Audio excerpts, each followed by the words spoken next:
The Pro Football Focus grades are in. Who graded out number one on each side of the football? I'll give you one. It was Hendon Hooker on offense. What about defense? That and more coming up here on your Wednesday Locked On Vols. You are Locked On Vols, your daily podcast on the Tennessee Volunteers. Part of the Locked On Podcast Network, your team every day.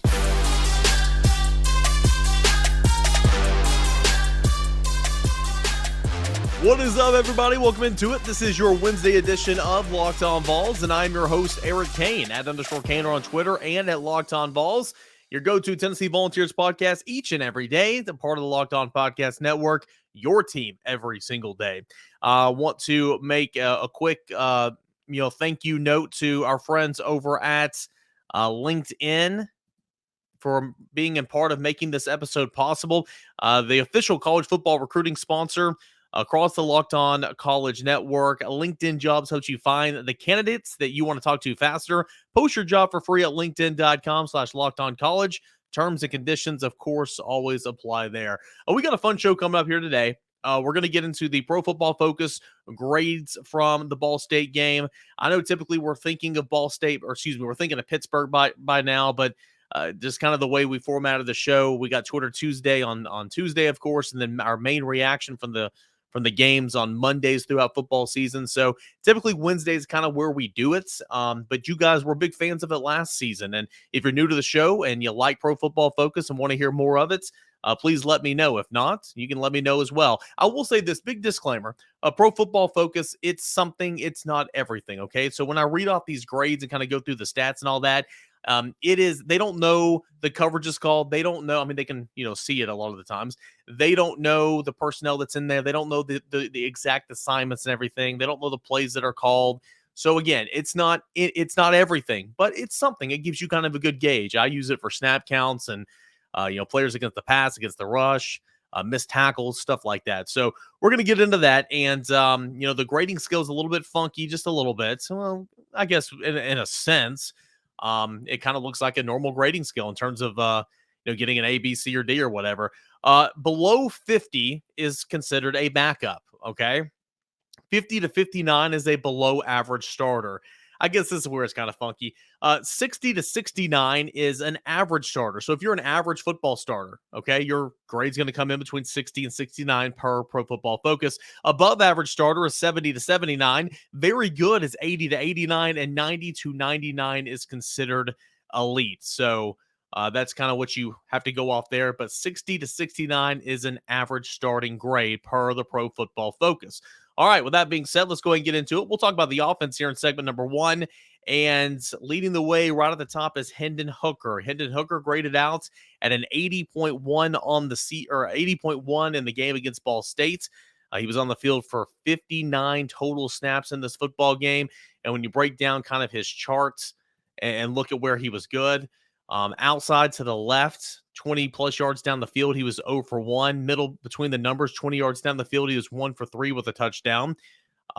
You had actually that was Joe Milton. Excuse me. This is for the entire game. Ball State really, this is not just Hendon Hooker. This is the entire game because Joe Milton was in here as well. But this is you had Ball State that bailed out on third downs. They were sitting 8 guys in coverage. And so Tennessee really didn't press down the field an awful lot. Outside to the right, 20 yards down the field, 0 for 1. 10 plus yards to the right, 2 of 3 with a touchdown. Between the numbers, 2 of 2. 10 yards down the field to the left, didn't attempt to pass there. At the line of scrimmage or within 10 yards to the left, 4 of 5, 5 of 5 through the middle, and 4 of 5 to the right. Again, that's what Ball State was kind of giving them there.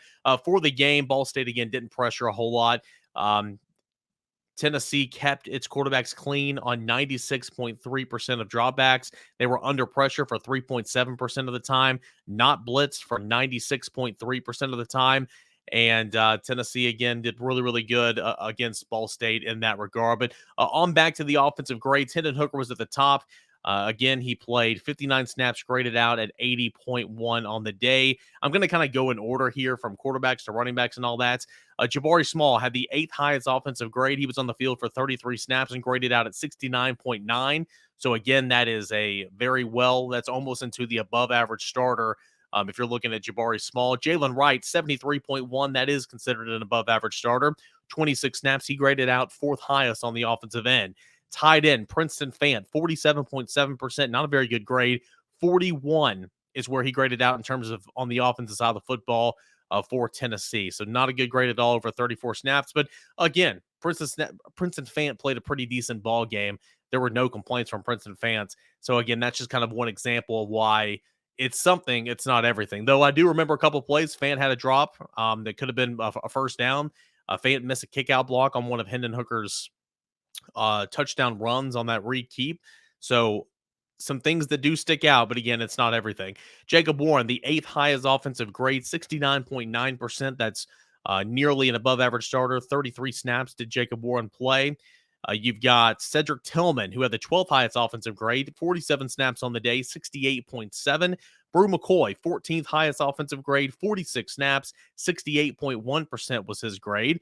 So, 68.1% of his grade. So Cedric Tillman and Brew McCoy pretty much identical numbers in this regard. Jalen Hyatt, 27th highest offensive grade, 60 is where he graded out per Pro Football Focus on 45 snaps. Remember, he had a touchdown on play number 1.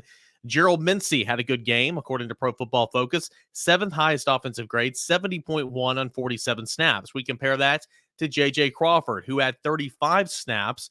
J.J. Crawford had the 20th highest offensive grade, and he graded out at 65.0. So not a lot of disparity between the two, but Mincey had more snaps by 12, and he had a 5 points higher grade, and he was in the above average starter barely compared to Crawford, who was right in the middle of the average starter.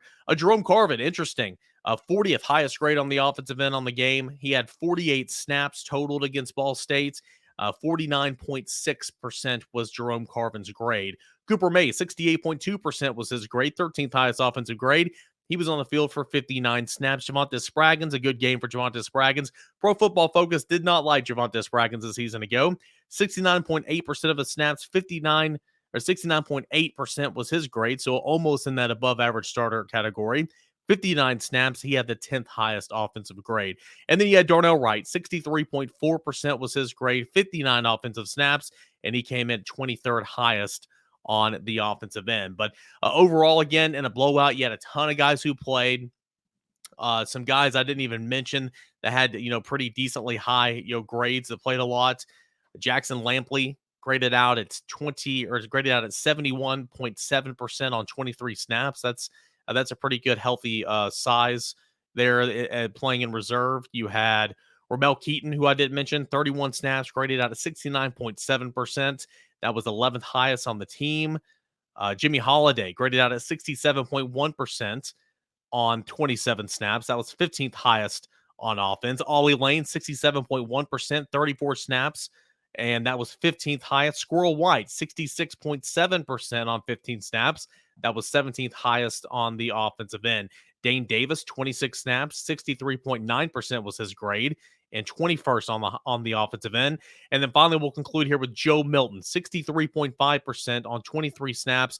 That was 22nd overall on the offensive side. But again, that's a perfect example. Joey Halsey yesterday got up in front of the media and say, I don't want to say flawless, but Joe Milton almost played a perfect ball game when he was in there. So Joey Halsey's his quarterback coach. Pro Football Focus has him 22nd on the offensive end with a grade of 63.5, which again is an average starter. Let's remember the grading scale. But again, this just goes to show you what's important is what your position coach says and your head coach and not what Pro Football Focus says. But I love using it. It's a great grading scale for myself. A couple more here. I said we'd be done, but I saw Dylan Sampson's name right here. 62.2% for Dylan Sampson, 23 snaps in the football game, 24th highest on the offensive end. And let's see here. Is there anybody else of note that I need to bring to the podcast here? Jimmy Callaway, 51.6% on 18 snaps, 38th highest on the offensive end. So overall, the numbers look good. And it's always a good thing when you have your quarterback in Hendon Hooker that is leading the way. Again, there's a lot of times Hendon Hooker's just taking the snap and handing the football off. But obviously, he throws the football. He's being graded on that. Obviously, he is reading the end man on the line of scrimmage. He's being graded on that. He's making decisions when dropping back into passes. He's being graded on that, obviously. So there are some important things to pay attention to here, and that's why. But it's always good when Hendon Hooker, your quarterback, is at number one up there, leading the way, and he was for bits and pieces of times a season ago as well. So good start for Tennessee on the offensive end, according to Pro Football Focus. All right, when we come back, we'll look at the defensive side of the football. Who stood out? Who came in first? I'll tell you all that and more here in just a second. But first, I want to remind you guys about our friends over at LinkedIn. As you gear up for fall, you need the right people on your team to help your small businesses fire on all cylinders. LinkedIn Jobs is here to make it easier to find people you want to talk to faster and for free. Create a job post in minutes on LinkedIn Jobs to reach your network and beyond to the world's largest professional network of over 810 million people. Then add your job in the purple hashtag hiring frame to your LinkedIn profile to spread the word that you're hiring so your network can help you find the right people for you to hire. Simple tools like screening questions make it easy to focus on candidates with just the right skills and experience so you can quickly prioritize who you'd like to interview and then ultimately hire. It's why It's why small businesses rate LinkedIn Jobs number one in delivering quality hires versus the leading competitors. LinkedIn Jobs helps you find the candidates you want to talk to faster. Did you know that every single week, nearly 40 million job seekers visit LinkedIn? Post your job for free at linkedin.com/LockedOnCollege. That's linkedin.com/LockedOnCollege. Post your job for free. Terms and conditions, they do apply. All right, guys, welcome back in here to this second segment of your Wednesday Locked On Vols. I am your host, Eric Kane. So glad that you guys chose to spend time with us right here on Locked On Vols. Please subscribe to our channel on YouTube. Soaring past 3,300 subscribers. Can't thank you enough for that. And, of course, wherever you find your podcast, it's Locked On Vols. And we're talking Pro Football Focus grades here on today's show. Remember, it's something. It is not everything. Real quick, let's get a refresher just in case you forgot from segment number one. When in terms of, let me pull this back up, shall we? In terms of in terms of being a backup player, that's below 50 on the grading scale. 50 to 59 is a below average starter. 60 to 69 is an average starter. 70 to 79 is an above average starter.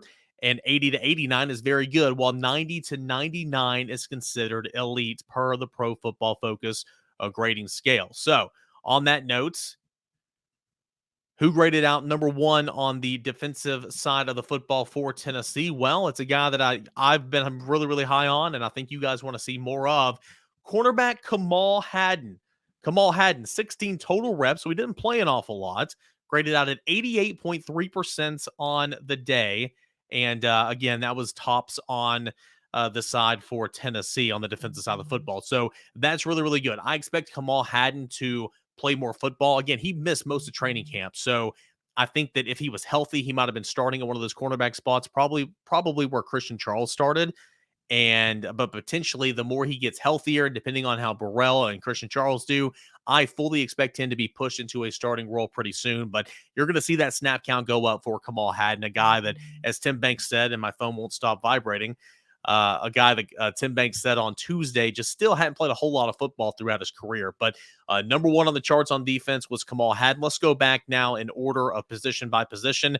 Remember, there was a lot more defensive players that played in this football game. I didn't get everybody, okay? But these are pretty much the guys who are in the rotation for defense. And again, that rotation will be trimmed down moving forward, and I expect that a little bit to start happening this week. Byron Young was fifth highest on the team. This is the Leo position. 71.8% was his grade, and he played 42 snaps. Roman Harrison, only 7 snaps in this football game, and I see a position to where Joshua Joseph, so I'll read off here in just a moment, will leapfrog him in terms of the depth chart and in terms of, or it might not even show on the depth chart, but in terms of snap count throughout the game. Roman Harrison, 59.8% was his grade, 25th highest on defense, only 7 snaps. Joshua Joseph, so a freshman, 72.2% in his debut game, 4th highest on defense, 14 snaps. Not a whole lot of a sample size there, but still, he got double of what Roman Harrison did.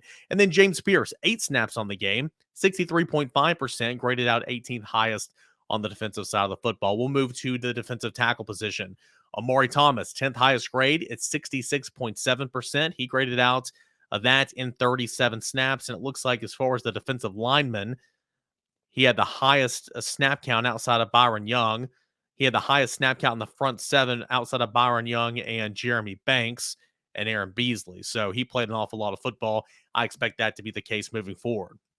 Kerrod Garland, 18th highest grade on defense for Tennessee, 63.5, 23 snaps in the football game. Bryson Eason, 59.3%, 20 snaps in the football game, 26th highest on the defensive side of the football. DJ Terry, 68.8% for the big man. Actually, he used to be a whole lot bigger. If you remember seeing him at Kansas, go look at his picture at Kansas and now a picture of him at Tennessee. He has slimmed down a lot. 15 snaps in the football game. That was 7th highest on defense. Elijah Simmons, 16 snaps, 65.8%, 13th highest on the defensive side of the football. Defensive end, Tyler Barron, 75.4%. That was 3rd highest on Tennessee's defense, 28 snaps. Still need to play more snaps, Tyler Barron. Still got to play more snaps, but 28 snaps in a blowout game where they try to work everybody in, that's not the end of the world. Latrell Bumpus, 57 was his grade, 15 snaps for him. That was 28th highest on defense. Dominic Bailey, 52.2%, 21 snaps, 33rd on Tennessee's defense. And then Tyree West for the freshman, 62.1%, 20th highest, 14 snaps on the ball game. We moved to linebackers. Jeremy Banks. Okay, I mentioned Javonte Spraggins, how PFF hated him last year. Well, PFF hates Jeremy Banks as well, no doubt about it. And they're not giving him a good start here. 56.5% was Jeremy Banks' grade on 39 snaps, 29th highest on Tennessee's defense. But of course, we know Jeremy Banks is one of the best players Tennessee has on defense. Aaron Beasley, what a game. Talked about it earlier in the show. Talked about it on Friday. Talked about it earlier this week. I talked about it in my review piece. I thought Aaron Beasley played a fantastic football game. 2nd highest on the defense to Kamal Hadden, 78.2%, which is well above an average starter or high on that grading scale at least. And he had 43 snaps. Good to see Aaron Beasley playing well. Let's see if that keeps up this week at Pitt. Pat Garland, 11 snaps, 54.5%, 32nd on the defensive list, 34th on the defensive list. A couple linebackers coming in at the bottom of the list. Solon Page, 51.3% on 21 snaps. Not the best grades for Pro Football Focus for Pat Garland or Solon Page. We now move on to, let's get Elijah Herring in here. Again, another freshman that stood out, 66.7%, 10th highest on defense, and that was on 20 snaps. Remember, Elijah Herring got a lot of work in early in the football game as a situational pass rusher on 3rd and 4th downs. Star position, Tamari McDonald, 61.3%, 29 snaps, 22nd highest on the team. Wesley Walker, 39 snaps, 63.8%. That was 17th highest on the team. Go to the secondary. Jalen McCullough and Trayvon Flowers played a whole lot of snaps. They didn't rotate in the safeties nearly as much as the corners in the front seven. Jalen McCullough, 54 snaps, 61.9%, and that was 21st highest on the team. But again, that is an average starter. Trayvon Flowers, 68%. That is towards the high end of that scale of the average starter. 49 snaps, 8th highest on defense. So the safeties played a good football game. Christian Charles, 59.9%. We'll hear from Tim Banks on Christian Charles a little bit in a moment, and Kamal Hadden. 41 snaps in this football game. That was good to get him a lot of snaps playing quarterback. 23rd highest on defense, but just a hair under, just a point, just a hundredth of a point away from being into that category of an average starter. Kamal Hadden, as we mentioned, led the team with an 88.3% grade on 16 snaps. Warren Burrell, for as much flack as he got this week, according to Pro Football Focus, and Tim Banks, you'll hear in a moment, a pretty decent game, 64.3%. He played 51 snaps. That was 16th highest on defense. And then Brandon Turnage only got 17 snaps, 6th highest on defense, 69.1% was his grade. And quickly, I do want to look at some things. I know we're running up against it. We need to move on, but I want to show you how many times these guys were targeted in the back end. Okay, so if we can move over here, let's see here. I'm doing this on the fly. I had it just a moment ago. Coverage. All right, here we go. Coverage target. Here we go. All right. So Tim Banks makes a comment. You'll hear it here in just a moment about how Warren Burrell, they didn't target him much. Well, I like Tim Banks. coach talk, whatever, completely false. Okay.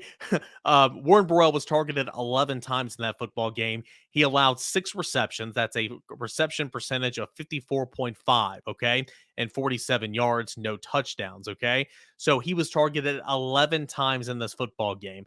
The next closest guy, and we talked about this, teams watch the tape. They're going to pick on Burrell. Pittsburgh watched the tape. They're going to pick on Burrell. Everybody saw the Music City Bowl. Everybody saw South Alabama football game last season. That's why they're going to go to Burrell until he can prove he is not the weak link. All right. He was targeted 11 times by Ball State, gave up 6 receptions, 54.5% for 47 yards, no touchdowns, and no interceptions. Okay. He had 1 pass breakup.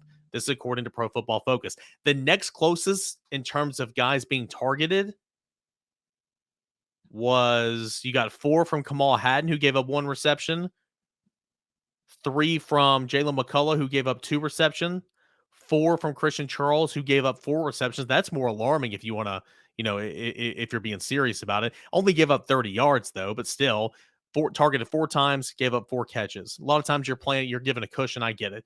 Roman Harrison, 1 of 1. Okay, here we go. Jeremy Banks was targeted 5 times, gave up 5. And, he's a linebacker, though, so that's a little bit different.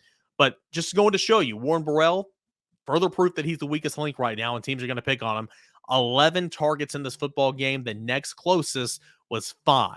So something to think about here and that's something Pitt's going to do. They're going to pick on Warren Burrell until he proves that he is not the weak link. All right, so those are the defensive grades per Pro Football Focus. Again, it's not everything, but it is something. It's a good starting point, just kind of give a basis on what and how these guys played. We're going to hear from Josh Heupel. We're going to hear from Tim Banks, and we're going to hear some audio from Pat Narduzzi to conclude a Wednesday show. That's coming up next right here on Locked On Vols. All right, guys, we got a final segment left here of this Wednesday edition of Locked On Vols. Going to have a little bit of a crossover with Locked On Pitt coming up tomorrow, and hopefully, as I continue to my programming is working in progress right now. Hopefully we'll get some Josh Ward coming up on a Thursday this week. Still want to get some thoughts on Josh Ward for the Pitt game, and of course looking back to Ball State. But before we conclude the show, do want to bring some audio that I've been teasing all week long. This is Josh Heupel from Monday's press conference on how Pitt's a little bit of a different looking ball club this year. New quarterback. Not the Jordan Addison playmaking ability at wide receiver, but an experienced offensive line. Defensively, they're a little bit different. Here's Josh Heupel on this Pittsburgh team compared to the one that Tennessee saw last season. The structure of what they do offensively a little bit different. Played with an extra tackle at times last week, but some 12 personnel as well. Running the football, and then their play action shots come off of that. In recent years, with the quarterback that they had, they played in a little bit more spread, and we're pitching it around a little bit more. So the tempo of the ball game will be a little bit different. Defensively, what we're going to see from them will be a little bit different. Tennessee defensive coordinator Tim Banks asked about the cornerback, specifically Christian Charles, getting his first start and seeing his first live action out there on an island, and then, of course, Warren Burrell. And give this a listen. I want to break down his comment about Warren Burrell afterwards, but here is Tim Banks. Yeah, I think Charles, you can see that was, really his first time out on an island.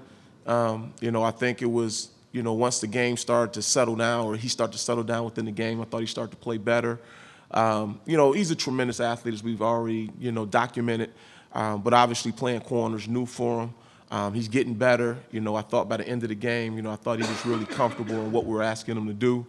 It was a little bit uneventful, for Burrell. He did exactly what he needed to do. I think they only challenged him a few times, and he was up for the challenge most of those reps. So we feel like Burrell obviously had a really good camp. We thought he did his job Thursday night, and he'll obviously have, even bigger shoes to fill, or to play at, obviously going into this next venue. So I know he's excited about the challenge, and so are we.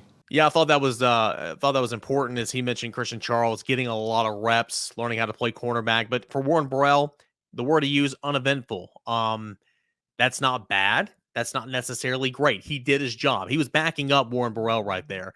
He was doing his job. Now, he didn't have 2 picks and a touchdown, a forced fumble, and all that.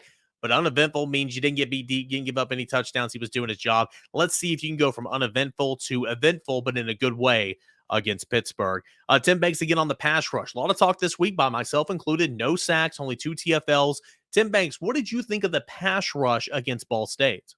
Yeah, I thought for the most part, we showed some flashes, in terms of what we want to be and what we're capable of being.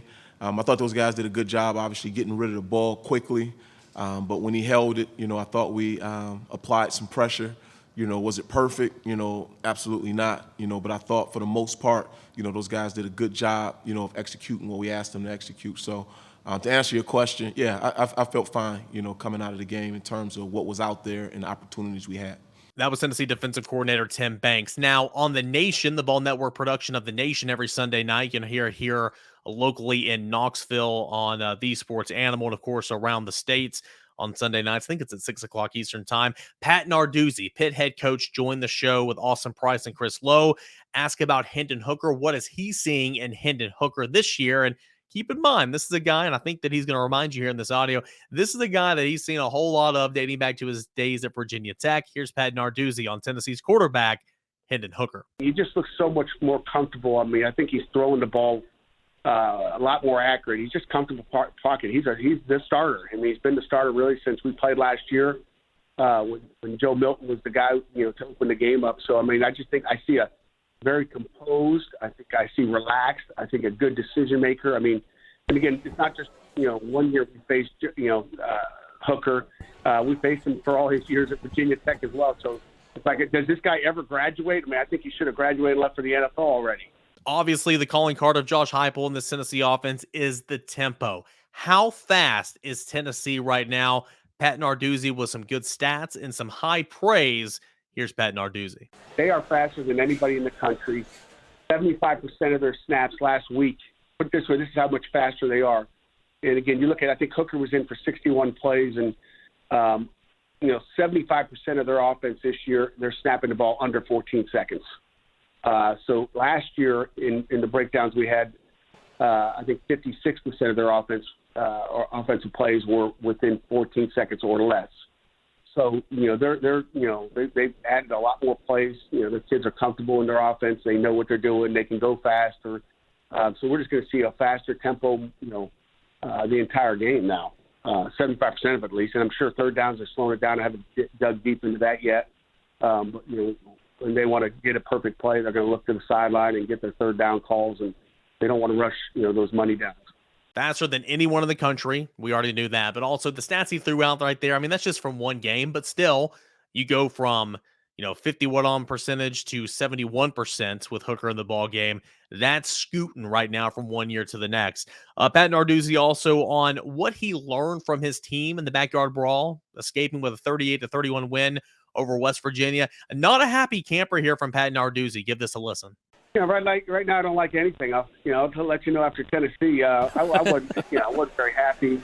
You're going to see no video of me dancing in the locker room after the game. I can tell you that. I was kind of miserable. I didn't think we played as clean a game as we needed to. Made a lot of mistakes across the board, and our run defense was not very good, and that's not usually a Pitt defense or any defense I've been associated with.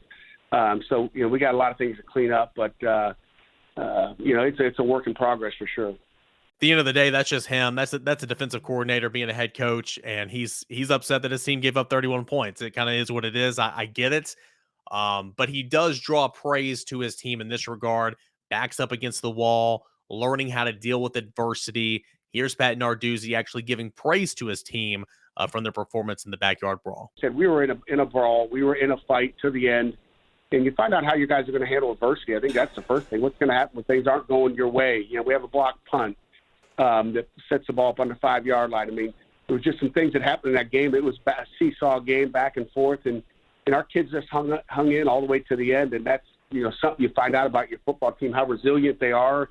And again, we'll be prepared for a battle like we were last year against Tennessee. It certainly helps when you're in a battle and you know how you guys are going to react and how we need to react even better. I don't think we played a clean game. There was a lot of mistakes made on the field in all three phases, and that's the great thing is sometimes you don't find out about it if you're not playing someone that's really challenging you. Again, that was Pat Narduzzi on The Nation this past Sunday night. All right, and that's going to do it for this edition of Locked On Vols. Guys, can't thank you enough for hanging out with me here today. It was a fun show, a stat-filled show. Hope you guys enjoyed the Pro Football Focus. If you like it, let me know about it. If you don't, well, maybe we can kind of alter the way I present it. But Pro Football Focus, something I'm trying to bring here to the show each and every week during the football season. Guys, thank you so much for following us, listening to us, making it your first listen each and every football game day, each and every football season weekday, and the off season we talk, of course, all of Tennessee athletics. But now for your second listen, go check out the Ultimate Pro Football Preview 2022. It's an 8-episode extravaganza to get you ready for the NFL season. The local team experts of Locked On Podcast Network, plus the betting angle from Lee Sterling on Locked On Bets. It's all combined into one ultimate NFL preview. Search the Ultimate Pro Football Preview 2022 on your Odyssey app, YouTube, or wherever you find your podcast. All right, for Wednesday, that's going to do it. We'll have a fun show coming up tomorrow on a Thursday. Until then, enjoy the rest of your Wednesday, everybody.